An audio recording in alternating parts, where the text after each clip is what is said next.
മക്കളെ ഓണപരീക്ഷ അടുത്തെത്തി. So 1 minute കൊണ്ട് 2 മാർക്കിന്റെ ചോദ്യം നോക്കിയാലോ. അപ്പൊ ദാ ഇതിൽ ഏത് ടൈപ്പ് ഐസോമറിസമാണ് കോമ്പൗണ്ട്സ് കാണിക്കുന്നത് എന്ന് ചോദിച്ചിട്ടുണ്ട്. അപ്പൊ നമുക്ക് ഇവർ ഐസോമർ ആണോ എന്ന് ചെക്ക് ചെയ്താലോ. നോക്കിക്കേ, 2 പേരുടെയും മോളിക്കുലാർ ഫോർമുല എന്ന് നമുക്ക് എഴുതി നോക്കാം. C4H10O C4H10O. അപ്പൊ 2 പേരുടെയും മോളിക്കുലാർ ഫോർമുല സെയിം ആണ്. പക്ഷെ ആദ്യത്തെ കോമ്പൗണ്ട് എന്ന് പറയുന്നത് ആൽക്കോക്സി ഗ്രൂപ്പ് അല്ലെ, അതായത് ഒരു ഈഥർ ആണ്. രണ്ടാമത്തെ കോമ്പൗണ്ടിലുള്ളത് ഹൈഡ്രോക്സിൽ ഗ്രൂപ്പ് ആണ്, അതായത് ഒരു ആൽക്കഹോൾ ആണ്. So same molecular formula, different functional group. ഏത് ടൈപ്പ് ഐസോമറിസാ പറഞ്ഞു കൊടുക്ക്? ഫങ്ഷണൽ ഐസോമറിസം ആണ് അല്ലെ.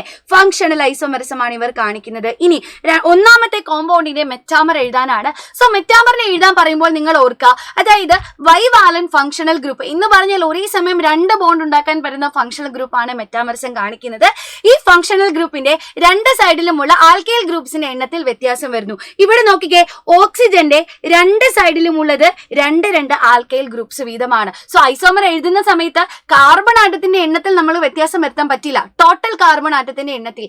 പകരം എന്താ ചെയ്യാൻ പറ്റുക? ഈ ആൽക്കോക്സി ഗ്രൂപ്പിന്റെ 2 സൈഡിലുമുള്ള കാർബൺ ആറ്റത്തിന്റെ എണ്ണത്തിൽ വ്യത്യാസം വരുത്താം. ഇപ്പൊ ഇവിടെ 2ഉം ഇവിടെ 2ഉമാണ്. ഞാൻ എന്താ ചെയ്യുന്നത്? ഇതിൽ നിന്നും ഒരെണ്ണത്തെ കൂടെ ഇപ്പുറത്തെ സൈഡിലേക്ക് കൊണ്ടുവരാം.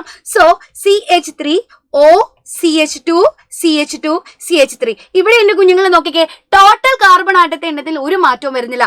പക്ഷേ ഈ ബൈവാലന്റ് ഫങ്ഷണൽ ഗ്രൂപ്പ് ആയിട്ടുള്ള ആൽക്കോക്സി ഗ്രൂപ്പിന്റെ 2 സൈഡിലുമുള്ള ആൽക്കൈൽ ഗ്രൂപ്പ്സിന്റെ എണ്ണത്തിൽ വ്യത്യാസം വന്നു. അപ്പൊ ഇതാണ് മെറ്റാമേഴ്സ്. അപ്പൊ ഇതേപോലെയുള്ള ഇമ്പോർട്ടന്റ് ചോദ്യങ്ങളായിട്ട് മിസ് ഓടി നിങ്ങളുടെ അടുത്തേക്ക് വരുന്നതായിരിക്കും. Stay tuned.